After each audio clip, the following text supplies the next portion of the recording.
Hey there, MotoAmerica fans. This is Paul Carruthers. I get really tired of introducing this show, Sean Bice.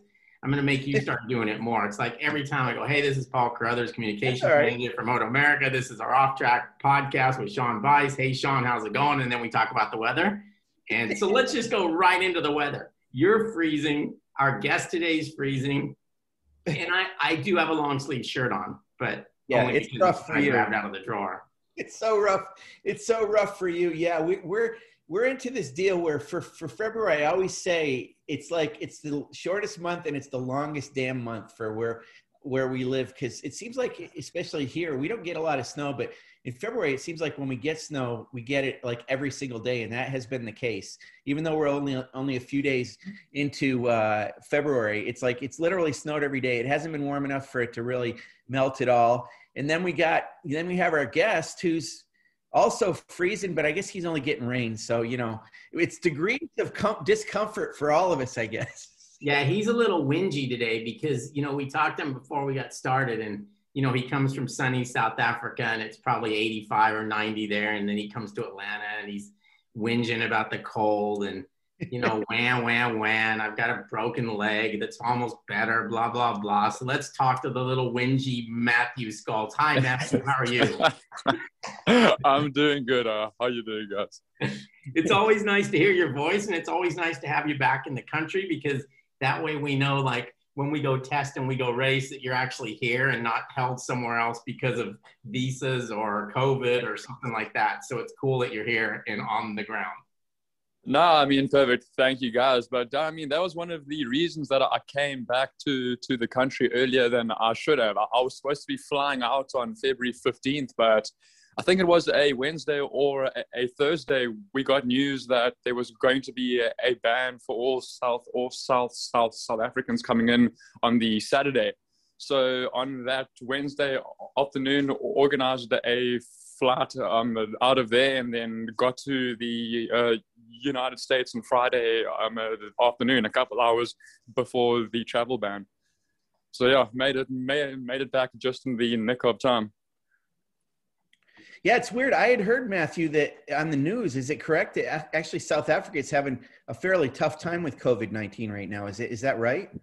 Yes, I mean, unfortunately, we have some new variants down there, so I think it's just really made things way more difficult, and apparently it's more contagious. So we actually went into a second lockdown, where we weren't allowed to have social gatherings and everything else, and you weren't allowed on the beaches, and they had curfews. So it was very different going back home to what I'm used to. But these are very weird times right now, and I think you just kind of have to go with the flow.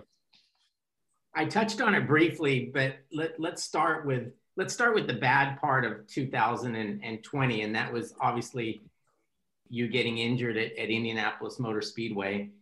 You still ended up fifth in the championship, despite you didn't score points in the final 6 races. So you did end up fifth. I think you're only like 1 point behind Tony for fourth. Yes, I know. Tony pipped me in the very, very last race there, but I guess that was payback for the third race of this season. So right. He got me good. Well, it always comes back around, doesn't it? Yeah, always does. Karma's a bitch, right? Yeah. Well, so you broke your leg. And let's go back to that. Obviously, you went home and you've been recovering ever since. Where does it stand at this point? I see you've been riding motocross, so it's obviously healed to the point where you can do things like that. Yeah, I actually broke my talus bone, which is a bone in your foot. I smashed it into 7 different pieces, and then I tore my quad tendon off of my kneecap. So it was a very difficult, and it was very difficult dealing not just with like broken bones, but also with ligament damage and tendons, and all of the muscle work. But yeah, I mean, it's probably about 16 weeks on after the crash now, and I'm walking around fine. You know, I kind of have been cycling, and yeah, I got on the motocross track on Tuesday for the first time since. I did ride the motocross bike back home on like farms and stuff, but I wasn't actually doing like jumps and riding through corners. But yeah, it was very, very, very nice on Tuesday to just get back out there and just ride. But I can definitely tell that my fitness and isn't where it should be. But you know, I think we have another 2-3 months until the first race. So I'm just looking forward to training hard and getting back to full fitness and leaving and just getting back to where we were last year. Is this the worst injury you've had?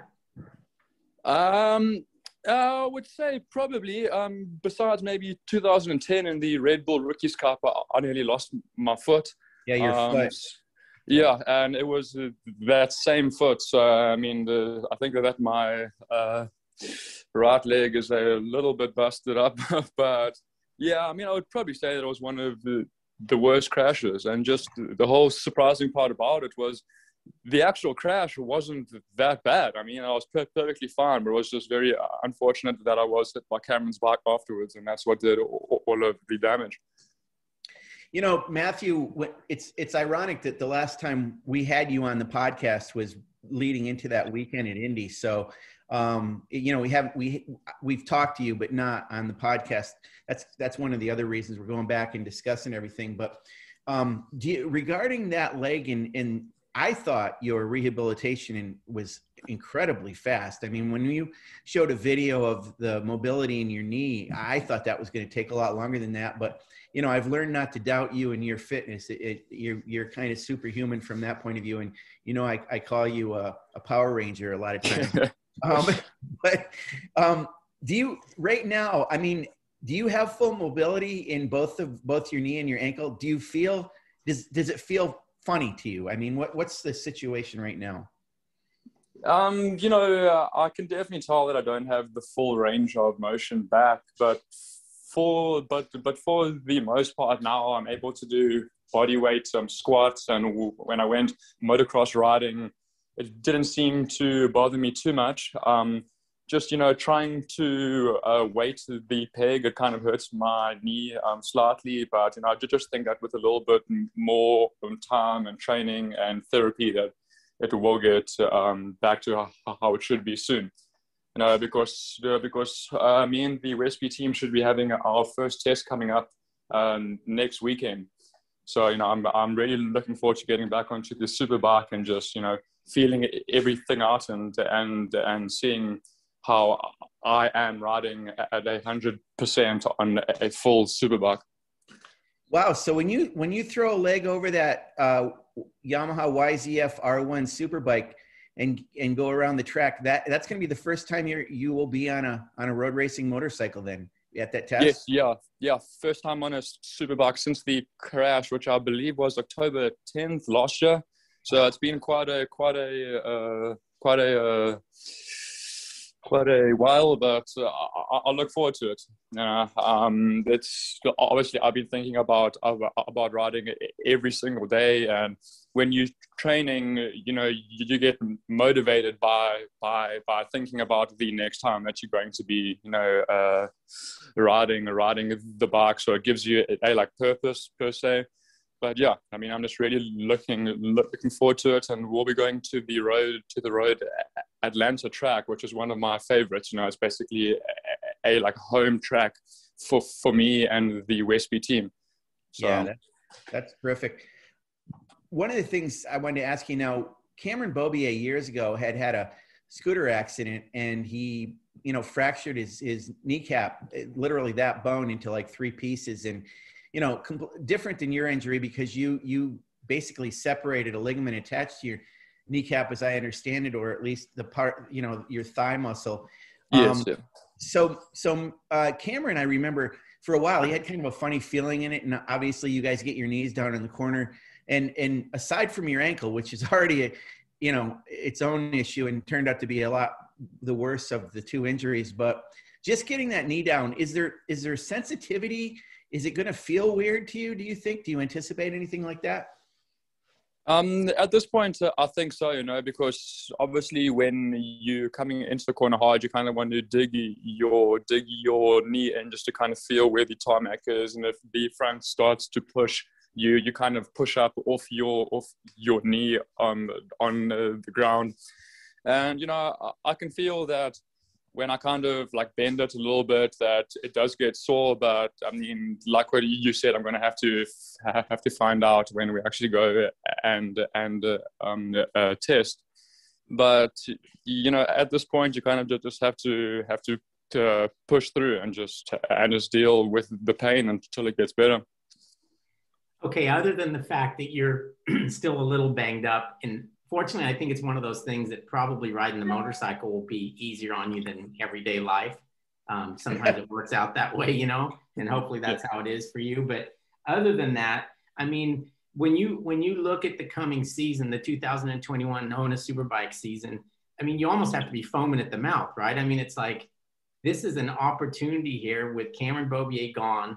I mean, I look at it and it's like, I can see, you know, there's 6, maybe 7 guys who can win races. All those guys could potentially win the championship, and you're firmly one of those guys. Does that like bring a lot of excitement to think about it in that way? Yes, you know, definitely. I know that it's going to be one hell of a difficult season. There's so many fast guys there, and we say that every single year, but it just seems like, you know, this year that there's more guys that are capable of winning races. And, you know, it also gives me confidence that I'm one of the championship favorites, and it actually is probably one of the first seasons that I'm actually going to believing that I can be the guy to actually win, you know, whereas previous years it was that whole mindset of, you know, if we finish third in the championship, it will be a really good season for us because we're a private team and we had all these big factory names. And, you know, this year, the Westby team have really picked up their game. I feel as if that we should be one of the main championship favorites. So I'm just looking forward to getting out there and just seeing how we compare, because I know that obviously Jake and Heron will be super quick. Both of the M4 guys will be there.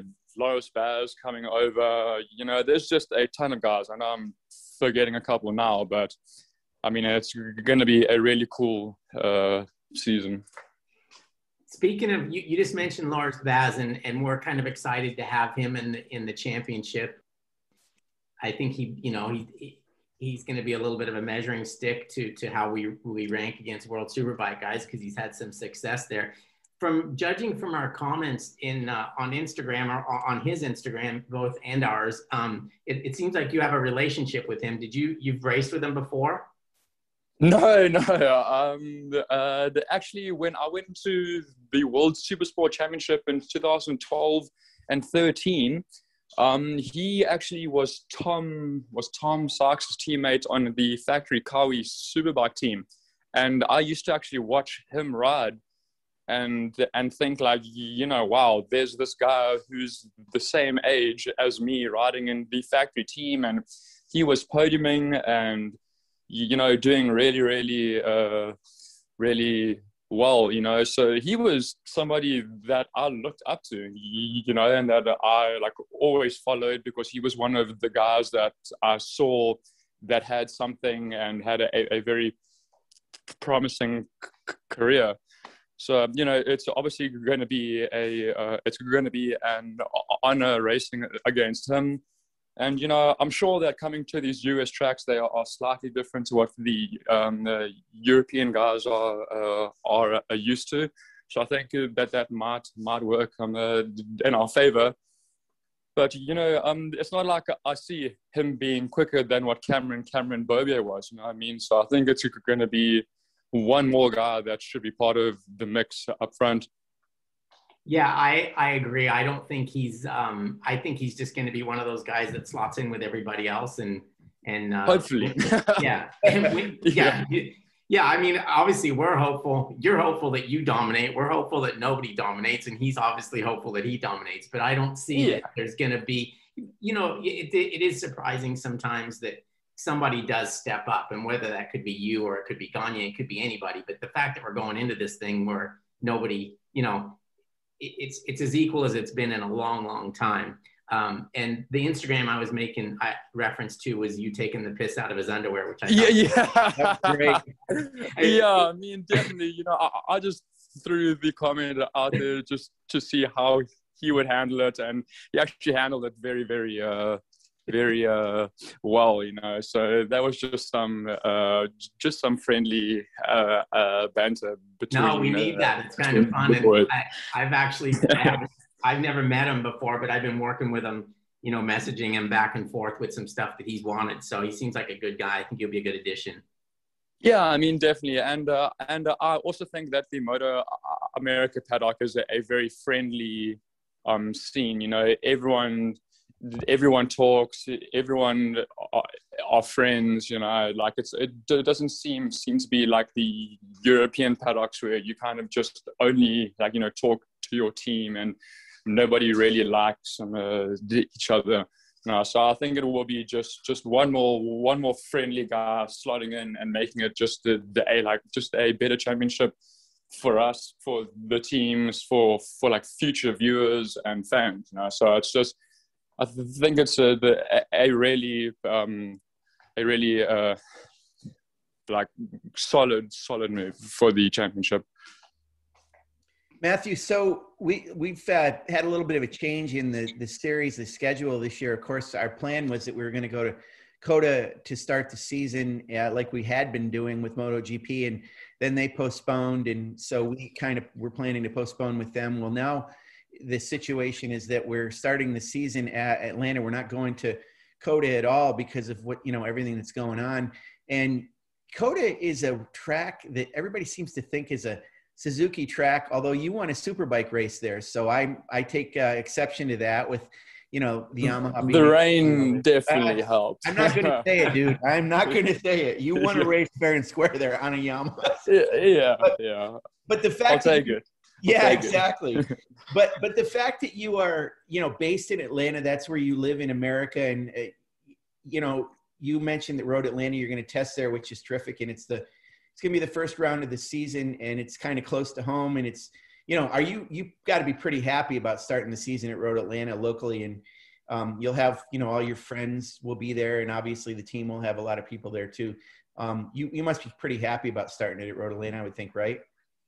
Yes, definitely. I think it's been one of the most successful tracks for me, and it seems that it really suits how I ride the bike. I'm pretty harsh with moving it from side to side quickly. So I think it's a track that definitely suits me, and I've always done pretty well there. So hopefully we can just start off the season well, and then just continue from there.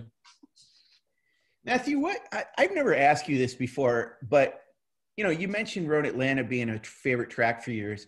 I think I know of some others that you like a lot, but if you had to decide, and this is nothing against the venue, but what are your favorite tracks, the tracks you feel that you the most comfortable on, and the ones that maybe you struggle with a little bit more, if you had to, make that distinction?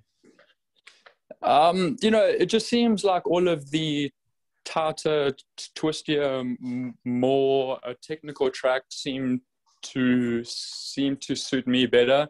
But all of the horsepower tracks, I just seem to kind of struggle, slightly, like at the road America circuit. Usually was a difficult track for me, but last year it seemed to go pretty well. So hopefully this year we can just do fairly well at the tracks that don't suit us and the bike. Just to kind of minimize the damage, and then the tracks that do suit me, like a Jersey Barber kind of tracks that we can actually try to maximize points at and try to get victories there. Well, Road America went good right up until the point when it didn't. Yeah, isn't that how it always goes? We can thank Bobby Fong for that one, right? Yeah. But yeah, I mean, I think it's just one of those corners that you slipstream somebody and you come in 5, 6, 7 miles an hour quicker than you were previously. And I think it was just one of those the unfortunate racing things. But he definitely ass-packed me pretty hard, but yeah, I mean, it was a very good race between myself, Bobby, and Gagne. So I'm pretty sure that those guys will be up there this year. So yeah, just looking forward to it. But I will make sure that I've got mirrors put on the side of the bike this time. Yeah, that's a spot. I've been going there for obviously a very long time, and you guys aren't the first ones to get a little closer. Tangled up there. Yeah, I mean, it's just been one of those corners. I remember Doug Chandler and I think Jamie James or something like in 1989, which I hate to say that I was even able to go anywhere. I wasn't even born then, Paul. So you're giving away your age there. I was 5. Okay. So anyway, the addition of Loris Baz, is he taller than you? I mean, last time I saw him, personally, I was maybe 20, 21. So, I don't think that I've grown since, but he was quite a bit taller than me. So yeah. It will be nice to have one more lanky tall guy out there riding. So he might be the guy you want to draft at Road America. For sure, but that Ducati's horsepower is insane. I think just to even hold on to it down these straights will be something else. Hey Matthew, I want to go back again and talk just a little bit about Indy. And I know I've personally talked to you about this a bunch, and we have some very, very passionate fans, and we love that. We actually like to have conversations with them on social media, but there are still some people out there that don't understand that red car and what you were doing. So I want to ask you, did they try to fold you in that car and take you over to the medical center? What happened there? The whole deal was that I kind of got up from the crash, and I obviously wanted to get back to the pits as soon as I could, because my first thought was, okay, we need to get the bike fixed, and I need to get back to the pits so we can hopefully get back out there. I never knew that my heel bone was coming out the side of my foot, and my foot was shattered and my quad tendon was torn off. So, I was just kind of like panicking, and I was asking guys, what would be the quickest way back? And then the safety car got there first. So I kind of was like, hey, can I get the safety car guys to actually take me back?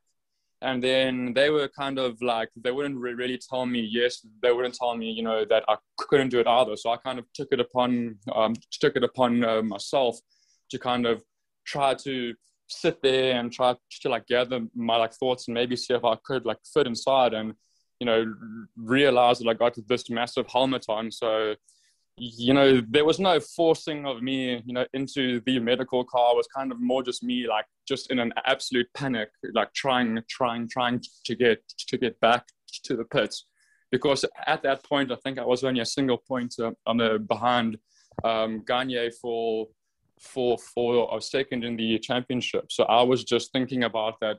I didn't want to lose points and miss the race. So it was just a whole bunch of things happening. But yeah, I mean, I definitely wasn't forced. Right. I mean, I was, nobody's forcing me to do, nothing. So. Well, even the fact that you stood up, I mean, you wanted to get on your feet, right? That's like a natural reaction. Is that true? Yes. Yeah. I mean, I just think that adrenaline pumping, through me, kind of like just like made me, get up as quick as I could. And, obviously I tried to put weight on my foot, and I could tell that there was something, wrong there. But, I just tried to kind of push through the pain. And then as soon as I took the boot off and I saw blood coming out of my foot, I instantly realized that it was very, very serious.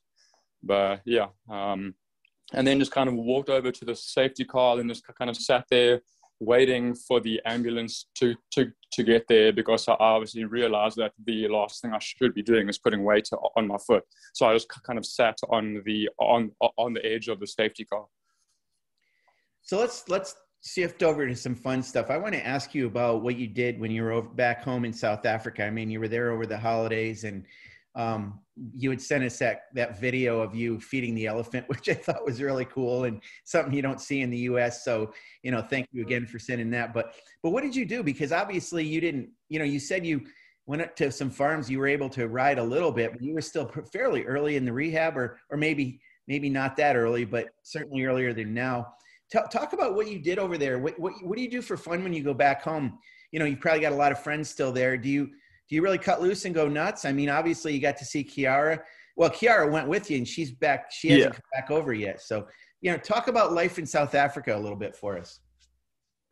Yeah, obviously I spent 10 months out of the year here, so I get 2 months back home, and in that time I just try to see friends, hang out with my family, see my brother back home, mom, dad, and just, try to go to the beach and, just go motocross riding and just, genuinely hang out and, just kind of catch up, because I'm very, very fortunate to have a very close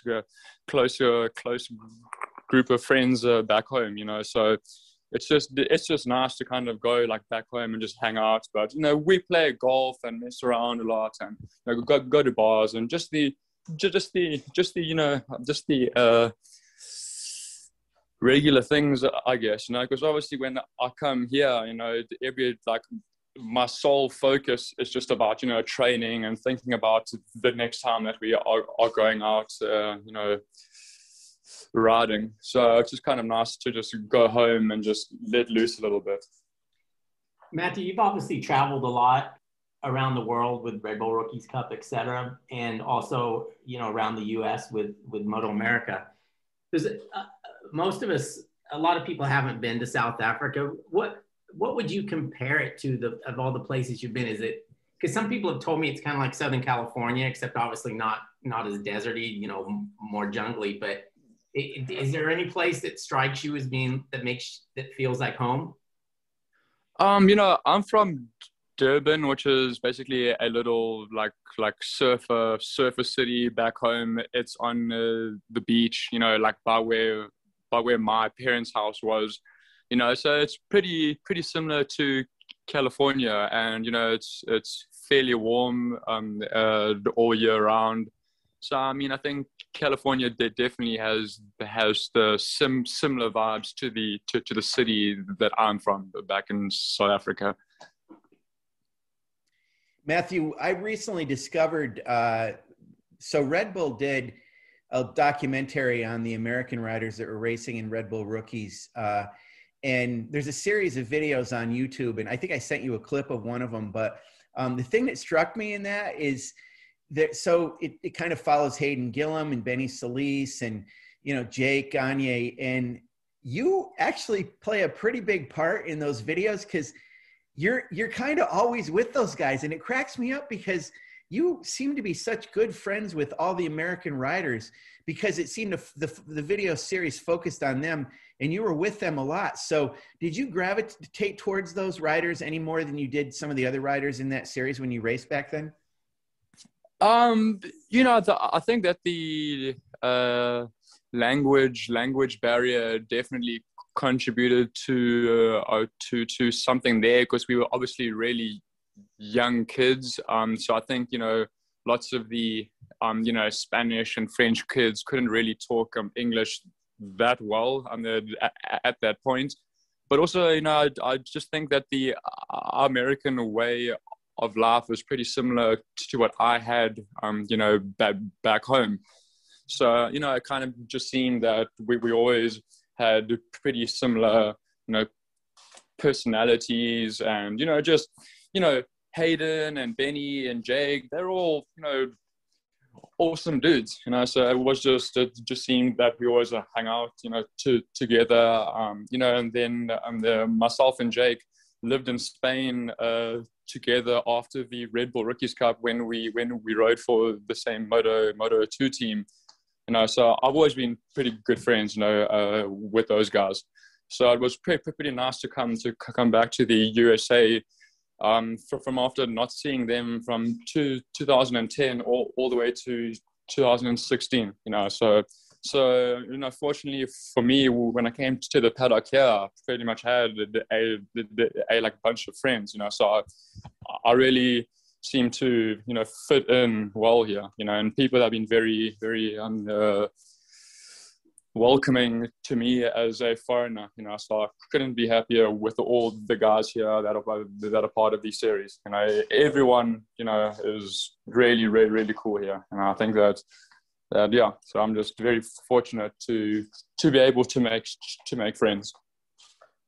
When watching those videos, to me, well, let me give you this analogy. Last time we had Garrett Gerloff on, we talked about when Garrett had his professional debut at New Jersey back in 2011. And to me, it seems like that was, just a couple of years ago. I can't believe it was that long ago. And he thinks it was a lifetime ago. He thinks back to then. And I understand that when you're younger, it's a greater part of your life.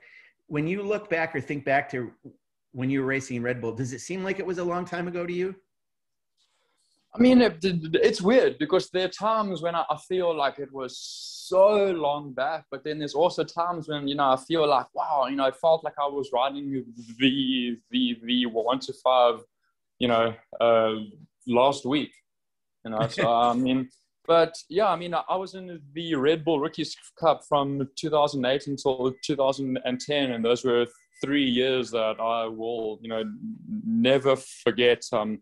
3 years that really pushed my motorcycle career forward and actually made me believe that I could do something there, So obviously I was just racing back home, and, I didn't really think that I could ever make it as a pro someday, So I always think fondly back to them. So, it definitely seems like it wasn't that long back, to me personally. Yeah. Yeah, that's the way I feel about it too. But I'm old, so Yeah. Well, I do think Garrett's only 23 or something, right? So it's 10 years ago. It's basically half of his life. That's true. Yeah. So you got back. I think you flew back and flew into Florida. Is that correct? And yes. Yeah. Fortunately for me, one of my best friends back home was actually going to meet one of his friends there, so I just flew with him down to Miami and just spent the weekend there and saw one of our friends that has been working on the yachts there. So, it was just nice to kind of fly from being with my friends back home to flying to the USA and meeting other friends here. Well, it's great. Obviously you're staying in touch with your friends back home and your friends here. And we already talked about, the friends that you have had in Red Bull Rookies that you still have. And that's kind of the takeaway I got from those videos is you just seem to be a person that is very friendly and open to talk to a lot of different people. I know you're like that with the fans too, but having that gregarious personality, has suited you well because you don't seem to be afraid to really get to meet anybody or talk to anybody. Is that kind of the way your mom and dad brought you up with? I don't know if I'd call it confidence, but you're comfortable around people. Let me put it that way. Well, it definitely took me quite a long time because obviously, I started, so it definitely took me a long time to get past the whole the whole thing about people, you know, that they were like maybe laughing, or they would think like, you know, this guy's a bit of a, you know, he like can't even like, you know, talk like, you know, properly. And, you know, so I just used to always feel down and stuff. And then my like parents really helped me to actually get confident, and they started making me speak to people. And then, you know, just, you know, you kind of just get over the whole like worrying about what other people think of you. And, you know, I genuinely like talking to people and hearing what they have to say, and, you know, just to meet people. And, you know, fortunately for me, like you said, doing the Red Bull Rookies Cup, it really gave me the opportunity to meet lots of different people from all, you know, different places throughout the world. And, you know, I was fortunate that I traveled from, you know, Spain throughout the whole of, you know, Europe. And then when I did the World Championship, you know, we went to, you know, Russia and all these other places too. So, you know, I've been able to kind of just, you know, mix with all different people. And I think it's like helped me to feel confident and just kind of be who I am, and just kind of speak freely, you know. Okay, Matthew, I've got to ask you this because everybody, you know, keeps talking about it. But Cameron's going to Moto2 next year. Cameron Beaubier, as we know.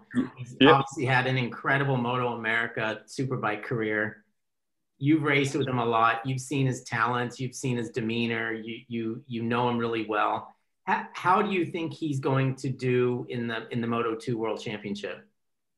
Well, I mean, firstly, I wouldn't say that I actually raced with him. I was on the circuit, but he was always a little bit further up, you know. So, but it was definitely awesome to see him over the last 5 years and winning championships and just pretty much dominating last year. And, you know, he is somebody that we always compared ourselves to, you know, like, oh, you know, Cameron's doing this time here, we need to get there, you know. So, and it seemed that Cameron's first test on the Moto2 bike went very, very well, you know. So I'm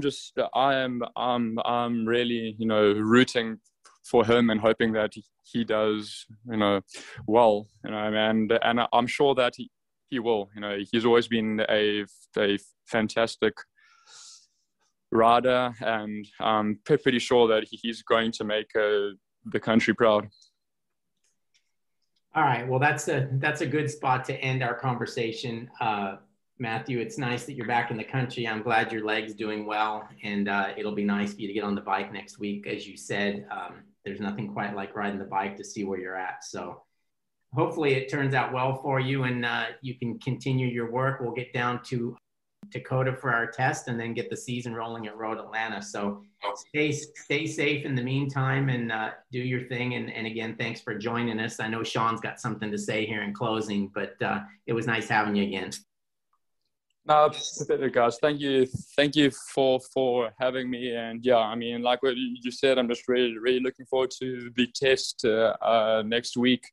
And, you know, just while I've got the final chance to talk here, I just want to just give a big shout out to the Westby team. You know, I know that they've been working hard, and they were very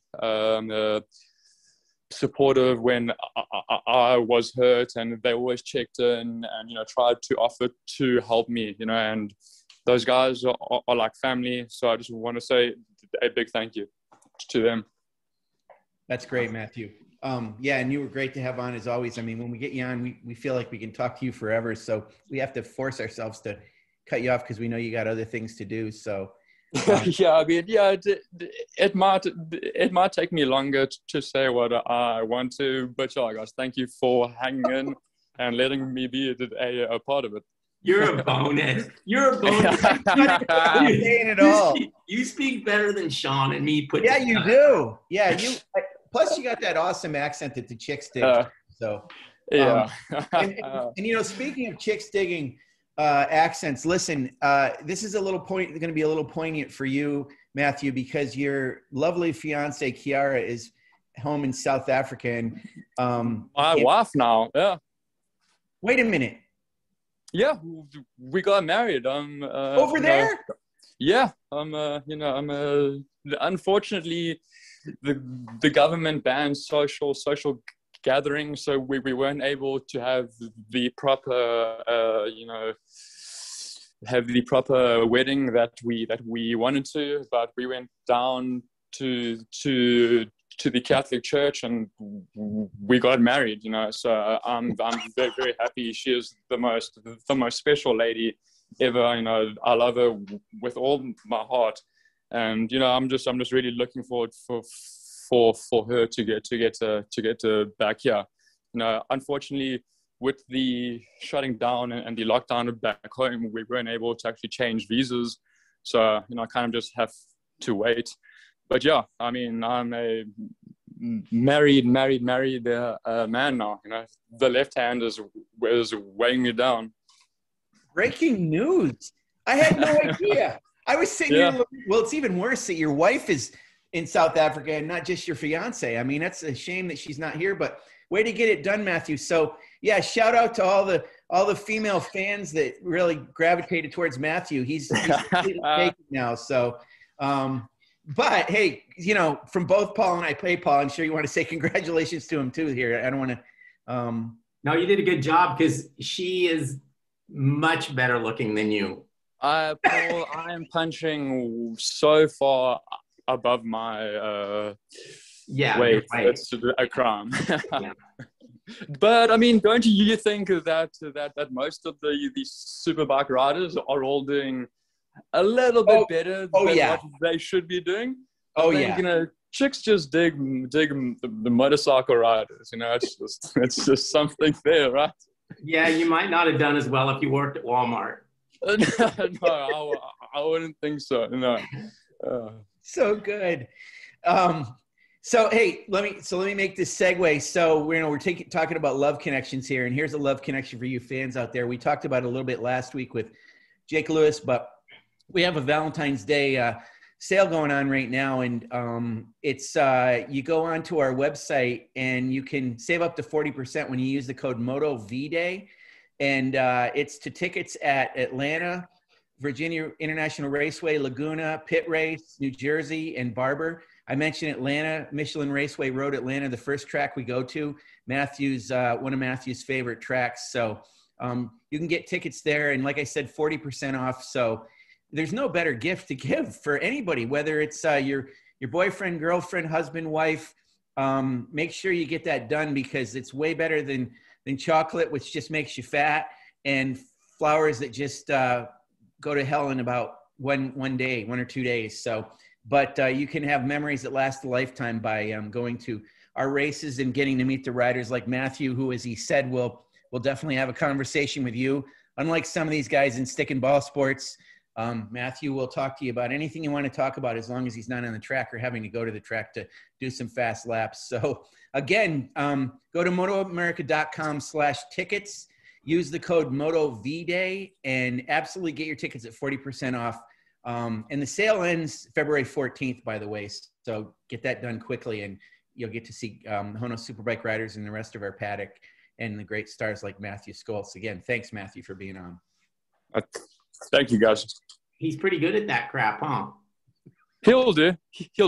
Yeah, I mean, he turned it into a whole love fest. I'm feeling all warm and fuzzy over here. I should have gone with a lower, like an FM DJ voice, gone with a Barry, well, hello now. Yeah, a very slow, deep voice, lights some candles up, yeah. It's a little Barry White action, but all right, you guys, I got to get out of here. I got to go shovel some snow.